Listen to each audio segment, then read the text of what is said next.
Selamat pagi para netizen dimanapun kita berada, salam inspirasi bagi kita semua. Wow, ini keterangan dari Risma hari ini begitu kan ya, terkait dengan bagaimana bantuan bansos begitu yang selama ini muncul begitu. Risma mengatakan ya bansos selama ini jarang ya dilakukan oleh Menteri Sosial sendiri karena begitu banyak di pemilu kemarin ya, bahkan seorang Jokowi sendiri mereka turun ke jalan. Ada apa begitu? Apakah bansos dipolitisasi atau bagaimana? Ini dicecar Hakim MK, Risma sebut bantuan beras bukan dari Kemensos. Lantas dari siapa begitu kan? Ini banyak sekali yang sudah menerang di situ apa yang disampaikan oleh Risma itu begitu kan, bahwa dari anggaran beberapa triliun ya hanya sebagian saja ya, kurang lebih dari 87 triliun yang masuk kepada Kemensos di situ begitu. Artinya kalau kita buka lebar dengan pernyataan ini sudah menunjukkan bahwa bagaimana cawe-cawe bansos ini begitu kan ya di era kepemimpinan dari seorang Jokowi. Walaupun ya secara tidak langsung bahwa menteri-menteri mereka mengatakan bahwa bansos itu tidak ada pengaruhnya sama sekali dan sebagainya, tapi kenapa semua ini dilakukan dengan satu dirapel yang kemudian yang seharusnya selesai pada Desember begitu kan ya, kenapa mereka juga dirapel di bulan Februari ya dan sebagainya. Ini menjadi catatan penting kepada kita bahwa bisa menilai lah bagaimana dugaan-dugaan yang selama ini. Dengan kesaksian dari Ibu Risma ini sudah memberikan titik temu sebenarnya ya.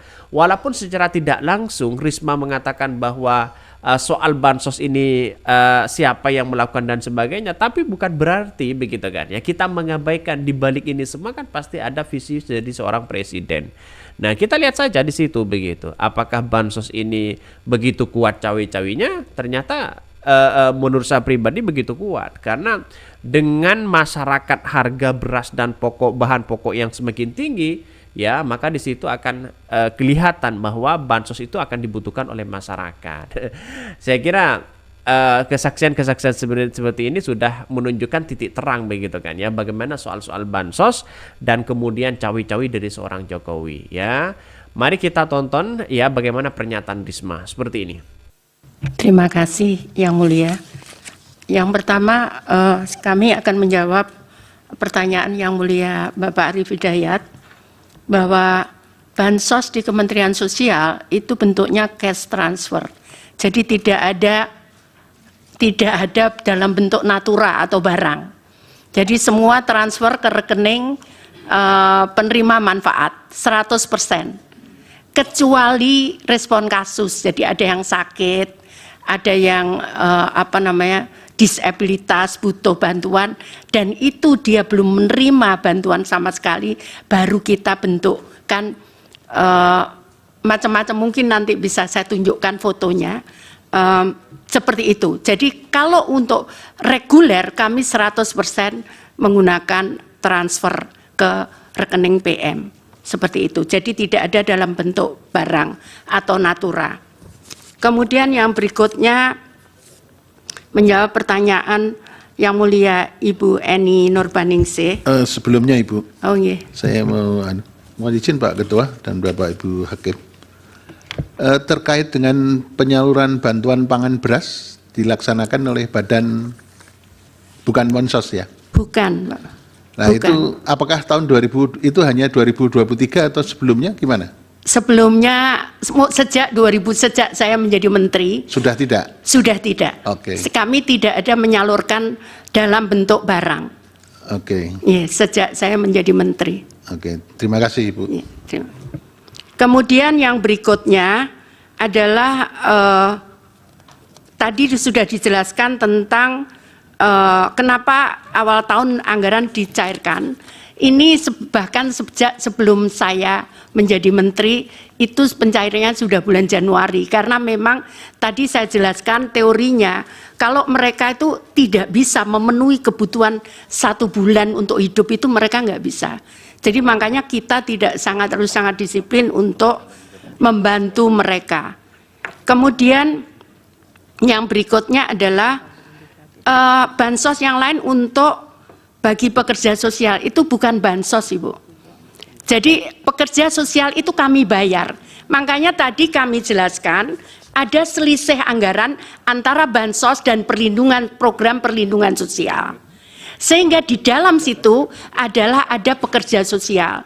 Pekerja sosial ini yang mendampingi para PM, nanti kami bisa jelaskan mendampinginya seperti apa. Jadi kalau dia sakit gila misalkan, dia gila waktunya ke rumah sakit karena dia harus rutin berobat, maka pekerja sosial inilah yang mendampingi. Kemudian itu dibayar oleh Kementerian Sosial. Jumlahnya kalau nggak salah hanya sekitar 2.000 seluruh Indonesia. Kemudian berikutnya, jadi itu gaji sifatnya, bukan bansos. Nilainya sekitar 3 juta per bulan untuk pekerja sosial. Seperti itu.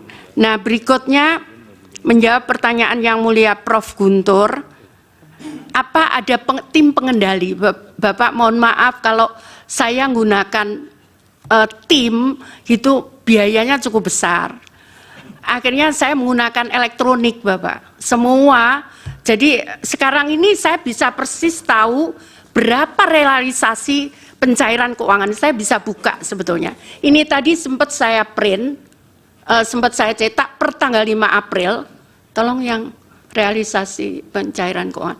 Karena semua sudah elektronik, jadi kami tahu berapa realisasinya di lapangan. Kemudian kalau khusus untuk tadi, kenapa diserahkan kepada kelompok? Karena mohon maaf, yang kelompok yang kita berikan, satu, dia untuk disabilitas. Dia nggak mungkin bisa pergi kemana-mana, seperti ini kasusnya. Ini gila yang diserahkan, ini gila, kemudian yang disabilitas seperti ini nggak mungkin mereka. Dan mereka tinggal sendiri. Jadi mereka kita serahkan kepada kelompok itu yang memberi makanan. Jadi seperti ini laporannya setiap hari. Jadi kelompok setiap hari setelah menyalurkan makanan itu harus mengirim fotonya kepada kami setiap hari. Itu cara pengendalian kami, karena kalau dengan tim itu sulit untuk kami juga. Jadi ini sudah salur belum? Nanti kalau itu misalkan si A, kenapa nggak disalurkan? Itu keluar kayak pop up gitu, keluar bahwa ini belum terima makanan. Dan itu ada di situ. Datanya itu 1.251, dia belum terima makanan.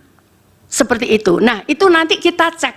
Kenapa? Dengan pendamping tadi, Peksos itu. Seperti itu. Jadi kita cek kenapa dia nggak terima gitu. Maka Peksos itu dan pendamping kami, PKH, ada pendamping PKH, itu yang ngecek ke lapangan. Kenapa dia belum dapat terima makanan? Mungkin udah meninggal, mungkin sakit di rumah sakit sehingga dia nggak terima makanan. Nah, kemudian berikutnya itu kalau ada dispute, misalkan laporan tentang misalkan penyelewengan bansos, kami dibantu oleh Satgas di KPK, Satgas untuk Satgas khusus untuk kalau ada sesuatu, dan Satgasus yang diberikan bantuan oleh Pak Kapolri ke kami. Kami punya didampingi dari Pak Kapolri sekitar 21 orang, dan dari KPK juga ada mendampingi kami kalau ada dispute tentang penyaluran ini. Seperti itu. Nah, untuk ngontrol, apakah kami misalkan mau komplain, kami 24 jam, kami punya sisi room. Seseorang bisa melapor, kenapa saya nggak terima bulan ini? Kenapa ini nggak berhak? Jadi yang kita sebut usul sanggah, ini nggak berhak. Kenapa ini dapat? Maka dia bisa melaporkan, dia tunjukkan foto rumah, kemudian kami cek lapangan. Kalau ternyata menurut kita betul seperti ini, Pak, ini rumah tidak layak bansos, maka kita kirim. Karena sesuai Undang-Undang Nomor 13 2011, keputusan data itu ada di daerah. Jadi karena itu kita kembalikan ke daerah. Awalnya saya minta daerah kembalikan 3 bulan, tapi tim dari Satgasus, kemudian KPK nyampaikan terlalu lama Bu Mensos, 1 bulan saja. Akhirnya 1 bulan, kalau mereka daerah tidak menjawab, berarti sanggahan atau usul itu betul, seperti itu Bapak. Jadi ini untuk menjaga data kita, apakah data kita betul atau tidak. Itu kami punya, sekarang sudah ada berapa juta relawan ya? 2 juta relawan yang dia melaporkan itu. Kemudian ini hasilnya, jadi ini hasilnya Bapak. Sebelumnya Mas. Sebelumnya, tolong sebelumnya. Jadi ini ada total usulan. Jadi ada dia mengusulkan. Nah kemudian usulannya ditolak, itu 492.000. Kami punya datanya ini. Ditolak bisa oleh di daerah, juga bisa dari kami. Kadang tetanggaan gini saling iri Pak. Saling iri, padahal ya memang dia butuh gitu. Setelah dicek, dia tidak bisa kita hanya lihat memang kondisi rumah, kadang harus ditanyakan. Contohnya misalkan, di suatu daerah, di suatu daerah, saya tidak sebutkan, itu rumahnya kayak istana di tengah hutan. Tapi ternyata dia itu dulunya TKI, kemudian sekarang dia tidak bekerja, dia sekarang menjadi miskin, tapi rumahnya seperti istana, tapi nggak laku dijual karena di tengah hutan. Seperti itu. Jadi itu kita harus cek seperti itu untuk menjaga kualitas DTKS kami. Kemudian berikutnya adalah tadi disampaikan jadi untuk komunitas itu tetap kita berikan BNBA. Di wilayahmu yang diberikan bantuan itu ini A, B, C, D, alamatnya ini. Jadi dia memberikan ke yang bersangkutan sesuai data itu, kemudian melaporkan melalui foto seperti ini. Juga ada komunitas anak yatim yang dia tidak ada orang tuanya. Itu di yayasan-yayasan, itu kami bantu. Memang belum sepenuhnya semua bisa kita bantu. Jadi seperti ini setiap hari mereka buat laporan. Mengirim setelah bantu makanan, kemudian foto dikirim kepada kami, seperti itu. Kemudian, jadi kalau mau menyaksikan, monggo siapapun boleh melihat kita saat penyaluran ini, siapapun, kami malah senang kalau semua bisa melihat karena itu transparan bagi kami juga, terutama untuk pertanggungjawaban. Kemudian, nah, permasalahannya memang kadang mereka tidak punya KTP, tidak punya KK. Permasalahannya kadang kenapa dia nggak punya KTP? Karena nggak punya rumah. Sehingga misalkan dia tempat itu, sehingga yang bersangkutan itu dia nggak boleh dipakai alamat itu. Jadi misalkan dia sewa tanah, rumahnya ada, dia nggak boleh. Nah, kemudian yang berikutnya ini saya kemarin nemukan lebih dari 500 anak. Itu anak TKI yang ada di Sebatik. Ini sekarang kita Batam, kemarin kita kasih KTP. Karena dia nggak punya KTP. Sehingga padahal dia nggak tahu juga orang tuanya ada di mana. Mereka ikut di yayasan-yayasan seperti itu. Jadi kami harus ngurus sampai mereka dapat KTP dulu. Atau dapat KK dulu untuk kami memberikan bantuan. Karena kalau tidak, kami juga kena pemeriksaan. Jadi yang pertama dilakukan adalah pencocokan data dengan data Dukcapil. Itu kita lakukan. Setelah itu kita cocokkan lagi dengan BKN. Apakah dia PNS bukan? Setelah itu kita cocokkan lagi dengan BPJS Tenaga Kerja. Apakah dia gajinya di atas UMK atau bukan? Kemudian apakah dia termasuk di AHU tadi saya sampaikan? Itu seperti itu. Jadi kita ngeceknya seperti itu sebelum kita yakin bahwa itu berhak untuk diberikan. Kemudian saya mohon izin, saya tidak kalau saya turun biasanya kalau itu ada dispute. Jadi misalkan perselisihan baru saya turun. Tapi kalau tidak itu pun saya selalu mengajak dari perguruan tinggi. Jadi kalau ada perselisihan baru saya turun. Jadi kalau saya turun, yang mungkin Bapak itu memang karena orangnya harus saya tolong. Misalkan kemarin saya nemukan di Sinja anak yatim, nggak ada orang tuanya, rumahnya itu di jurang begitu, saya masuk harus jalan kaki 1 kilo gitu, itu nggak ada orang tuanya. Saya harus ngerayu dia, maukah kamu ikut di tempat kami? Jadi saya datang untuk itu, bukan itu lebih banyak seperti itu. Atau anak kecil-kecil yang diperkosa, kadang ini memperkosa bapaknya gitu kan, kemudian ibunya bingung karena kadang anaknya disuruh ngaku, nggak boleh ngaku, sehingga kemudian karena kenapa ibunya nggak boleh anaknya nggak boleh ngaku, karena ketakutan nggak bisa makan. Itulah yang saya harus yakinkan bahwa dia dijamin oleh negara gitu, supaya dia anaknya tidak disuruh untuk tidak mengakui itu gitu, dan itu berkali-kali saya temukan seperti itu. Kemudian ya BLT El Nino itu tadi sudah kami sampaikan bahwa itu sudah kami sampaikan memang ya itu bukan kami ngatur, tapi memang tanggal 6 itu ada ratas, tanggal 7 itu kebetulan di DPR, terus kami sampaikan sekalian. Jadi ada hearing ya, hearing seperti ya. RDP, raker, itu. Ya kami sampaikan sekalian, begitu. Terus saat itu saya ngomong, waduh ini nggak nututi, kalau harus akhir Desember saya harus cair, saya nggak nututi. Saya minta saat itu gimana kalau dengan PT Pos, karena bank tidak mungkin, tadi sudah kami jelaskan dalam waktu 3 bulan, bank tidak mungkin mencairkan itu. Tapi itu sudah kelar, itu jumlahnya tadi berapa? 21.353. Seperti itu kakak. Kemudian 2023. Kemudian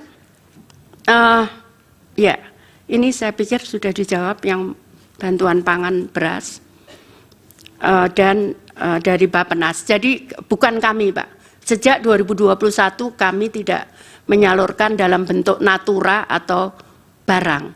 Terima kasih. Ada satu poin yang nggak dijawab. Cukup? Cukup. Silakan.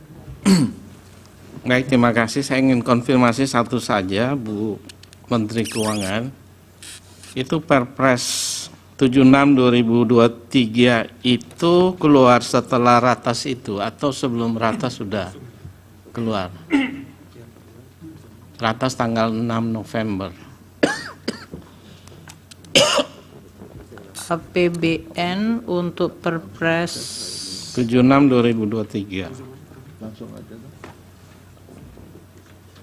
76/2003 itu November 2023. Saya cek dulu tanggalnya. Pak, apakah tanggalnya Setelah atau sebelum tanggal 7?